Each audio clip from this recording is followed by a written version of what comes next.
Voice opinion के नए अंक में आपका स्वागत है। आज की सबसे बड़ी खबर यह है दोस्तों कि केजरीवाल, अरविंद केजरीवाल जो दिल्ली के मुख्यमंत्री हैं, उनको जमानत मिल गई है। उनको 20 दिनों के लिए जमानत मिल गई है।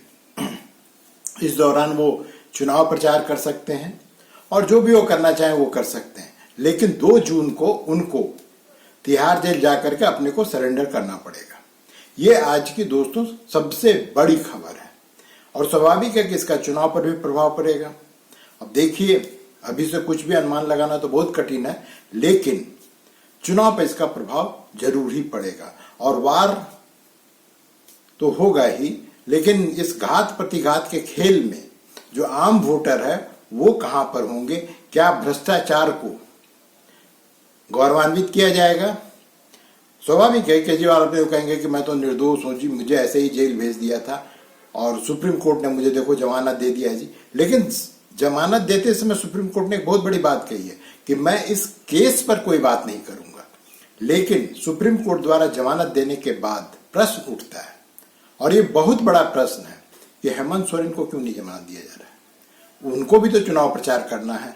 इसी तरह जो मनीष सिसोदिया जेल में पड़े हुए हैं, उनको क्यों नहीं जमानत दिया जा रहा है? उनको भी जमानत दो। जो के कविता हैं, बीआरएस की हैं, तेलंगाना से आती है, उनको क्यों नहीं जमानत दिया जा रहा है? सबको जमानत दो ना। और जब चुनाव प्रचार करने के लिए, जबकि ईडी के वकील ने स्पष्ट किया था कि चुनाव प्रचार न तो मौलिक अधिकार है और न ही वैधानिक अधिकार है, उसके बावजूद अगर सुप्रीम कोर्ट ने जमानत दिया है तो आप ये मान करके चलिए कि आने वाले समय में ये बहुत बड़ा, मैंने अब कोई भी जाए बोले भाई हमने कौन सा गुनाह किया है, हमें क्यों नहीं दे रहे हो? अगर भारत में के सभी नागरिक एक हैं, जैसा कि ईडी ने पिछली तारीख में अपने दलील के दौरान कहा था कि भाई किसान है, उसको खेती करना, तो उसको भी जमानत दो। जब खेती का समय आवे तो उसको जमानत दो। तो इस तरह से तो हर कोई जमानत की मांग कर सकता है। फिर भ्रष्टाचार के खिलाफ लड़ाई का क्या होगा? देखिए क्या होता है। आइए अब एक दूसरी खबर की ओर चलते हैं।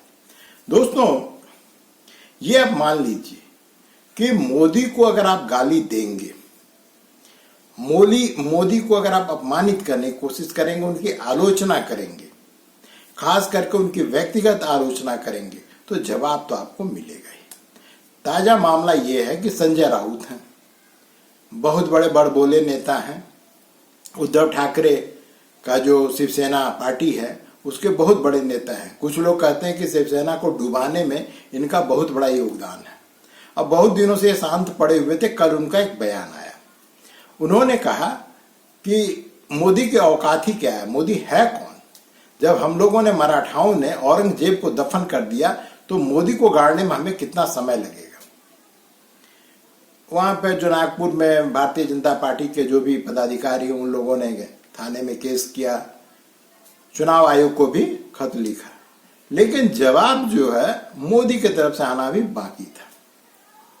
अब मोदी जी ने आज बड़ा कहा कि देखो भाई, ये लोग जो मुझे गाली बकते हैं उसमें भी ये लोग तुष्टीकरण करते हैं। कहा कि मैं हिंदू हूं, जब मेरी मृत्यु होगी तो मुझे जलाया जाएगा, मेरा दाह संस्कार होगा, मुझे दफनाया नहीं जाएगा। लेकिन ये लोग इतने ज्यादा मुस्लिम प्रेमी हो चुके हैं और मुस्लिम वोटों को पाने के लिए इतने ज्यादा आतुर हैं कि जब मुझे गालियां देते हैं तब कहते हैं मोदी तेरी कब्र खुदेगी। अरे भाई, मेरी कब्र नहीं खुदेगी।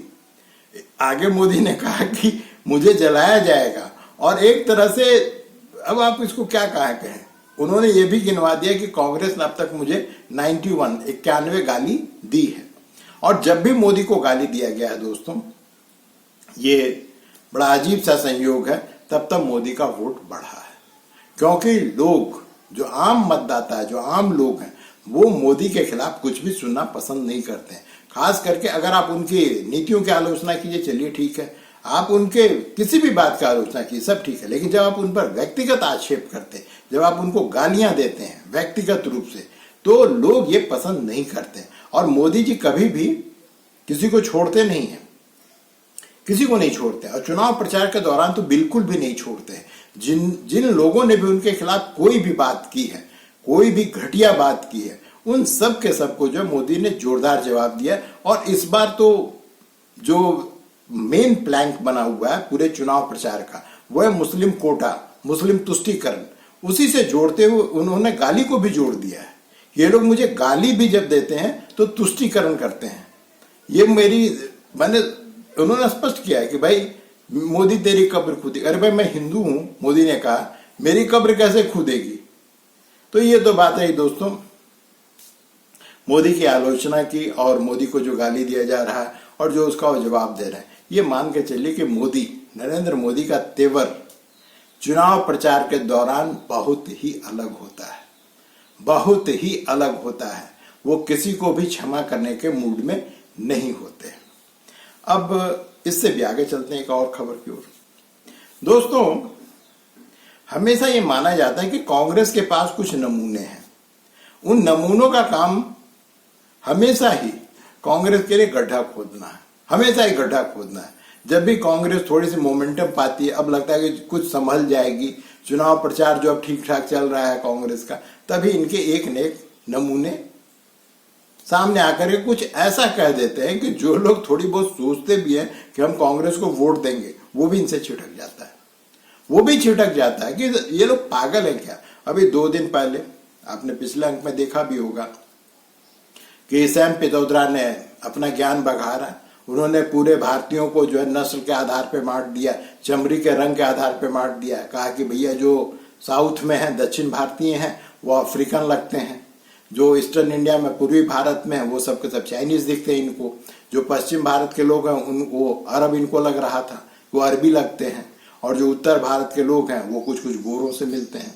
अभी ये खत्म नहीं हुआ है। अभी जो है, जो इनके जो बयान का जो धमक था या जो प्रभाव जो लोगों पर, अभी लोगों के बीच चर्चा इसकी बंद भी नहीं हुई थी। तब तक में भारतीय जनता पार्टी ने क्या किया कि मणिशंकर अय्यर, असली हीरो मणिशंकर अय्यर ही हैं। उनका कहना है कि इस बार मणिशंकर अय्यर इस बार अभी तक उन लोगों के सामने नहीं आया है, उनका कोई बयान अभी तक नहीं आया है। इसका कारण ये है, हालांकि लोग मजाक में कहते हैं, कि मणिशंकर अय्यर को कांग्रेस ने किसी ताले में, किसी कमरे में बंद कर दिया है, ऊपर से ताला लगा दिया है, जिसके कारण उनका कोई बयान अब तक आ नहीं पा रहा। ये मान के चलिए कि असली हीरो मणिशंकर अय्यर ही है। याद होगा दोस्तों आपको 14 का लोकसभा चुनाव, उससे पहले इन्होंने मोदी जी को चाय वाला कहा था कि प्रधानमंत्री तो ये बन नहीं सकता है, इसको हम कांग्रेस कार्यालय में चाय की दुकान खुलवा देंगे। और उसका क्या परिणाम हुआ ये लोगों के सामने है। इसी प्रकार से ये बीच में मोदी को नीच कहते रहे। और ये जैसे होता है ना कि स्वघोषित ये आदमी पाकिस्तान परस्त है। ये हमेशा ही पाकिस्तान की बात किया करता है। और पाकिस्तान की बात जो है सिर्फ मणिशंकर अय्यर ही नहीं करते हैं।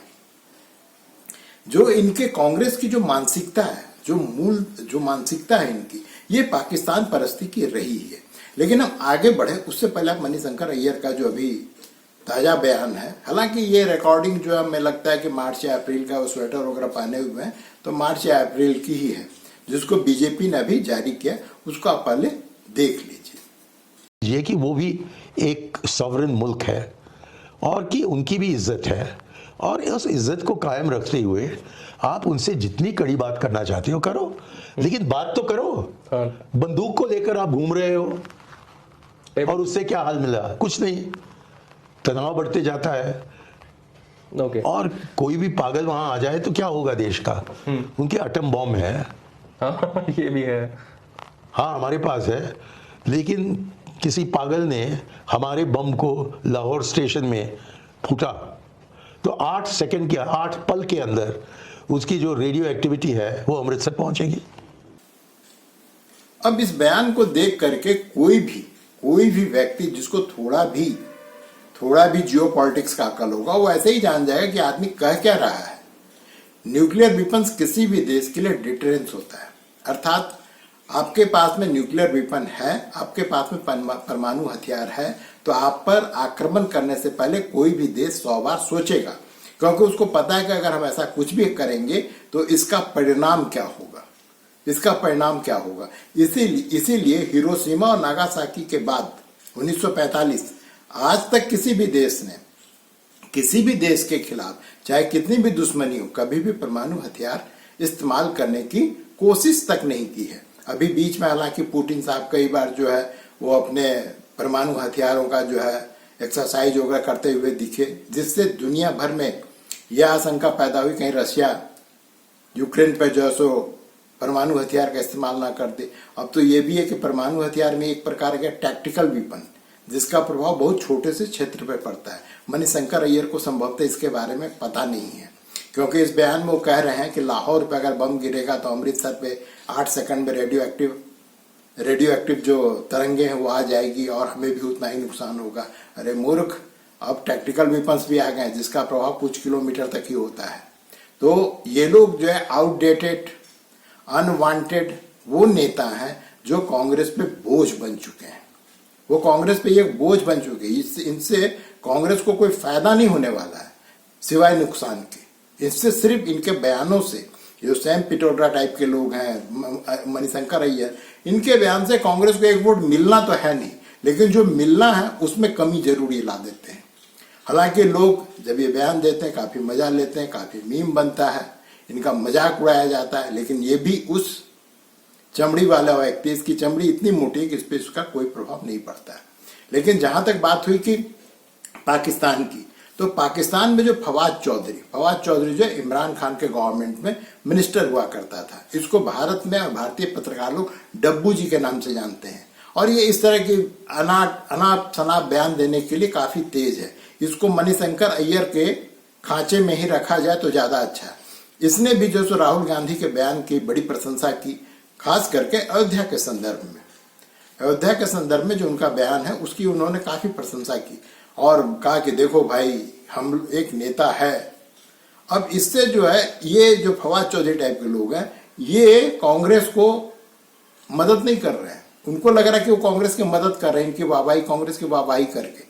वास्तविकता ये है दोस्तों कि इससे जो आम जन है, जो आम भारतीय हैं, वो सबके सब जो है आपको बिरले कोई मिल जाएगा जो पाकिस्तान के पक्ष में आपकी बातें सुन करके खुश होगा। हर कोई पाकिस्तान से, क्योंकि पाकिस्तान ने इतने जख्म दिए भारत को, इतनी आतंकवादी घटनाएं भारत भर चारों तरफ करवाई, साउथ से लेकर नॉर्थ तक, ईस्ट से वेस्ट तक, कि लोग अब त्रस्त आ चुके हैं। और आप उस समय इन हालातों में जब पाकिस्तान परस्ती की बात करेंगे और आप ये उम्मीद करें कि लोग आपको वोट देंगे, ये संभव ही नहीं है। तो ये फवाद चौधरी जो उछल रहे थे, और मोदी जी ने इसका ही फायदा उठाया। उन्होंने अपने चुनाव प्रचार के दौरान कहा कि भाई कांग्रेस यहाँ पे पस्त है और पाकिस्तान में लोग जो है इसके पक्ष में अभी भी सपोर्ट में खड़े हैं। जैसे उनको लग रहा है कि मोदी हट जाएगा तो फिर से हम पुराना, जो पाकिस्तान के पुराने दिन थे, पुरानी नीतियां थी, बम ब्लास्ट, आतंकवादी घुसपैठ, वो सब के सब फिर से चालू हो जाएगा। हम जो चाहेंगे सरमल शेख की तरह। सरमल शेख में जो इन्होंने मनमोहन सिंह ने किया था वो किसी भी देश के लिए शर्मनाक है और ये उस पर भी अपनी वाहवाही लूटते रहे, पीठ ठोकते रहे। तो इस तरह की घटनाओं को बर्दाश्त करने के लिए एक आम जनमत अब तैयार नहीं है। इस देश का आम जनमत अब इन सबसे त्रस्त आ चुका है और कांग्रेस जो अभी भी आउटडेटेड बातें करती है। कांग्रेस की आप मैनिफेस्टो देखिए, ये वो बातें करती है जिसको बहुत पीछे छोड़ चुका है। जो भारत है, आज का भारत जो है वो बहुत पीछे छोड़ चुका है, उस तरह की बातें सुनना तक पसंद नहीं करता है। लेकिन ये लोग उसको अपने मैनिफेस्टो में स्थान देते हैं। इनको लगता है कि कांग्रेस जो है वो मुस्लिमों के वोट पे चुनाव जीत जाएगी। आप खुद सोचिए दोस्तों कि यहाँ पे मान लीजिए कि 18% मुसलमान है, तो 18% अगर मुसलमान है तो 82% भारतीय, 82% इंडियंस को कैसे आप नेग्लेक्ट कर सकते हैं? कैसे आप नेग्लेक्ट? कोई भी पार्टी हो, कोई भी पार्टी हो, भारतीय जनता पार्टी अगर आज के तारीख में ये सोचे कि वो यही कर्म कांग्रेस वाला करना चाहे तो उसकी भी गति, चाहे जो भी पार्टी, समाजवादी पार्टी, आरजेडी, इन सबकी एक समय में तूती बोला करती थी। आज इनके हालात ऐसे क्यों हो गए हैं? क्योंकि ये एक तरह से आम जन से एकदम कट चुके हैं। सोचिए कि आज से 30-35 साल पहले मंडल कमीशन आया था, जातिवाद उस समय पूरे अपने चरम पे था। धीरे धीरे देश जो है जातिवाद के जहर से लगता है ऐसे निकल रहा है या निकल चुका है। अब फिर से आप जातिवाद की बात करें, ये सब आउटडेटेड चीजें। अरे भैया, ये देश अब बहुत आगे बढ़ चुका है।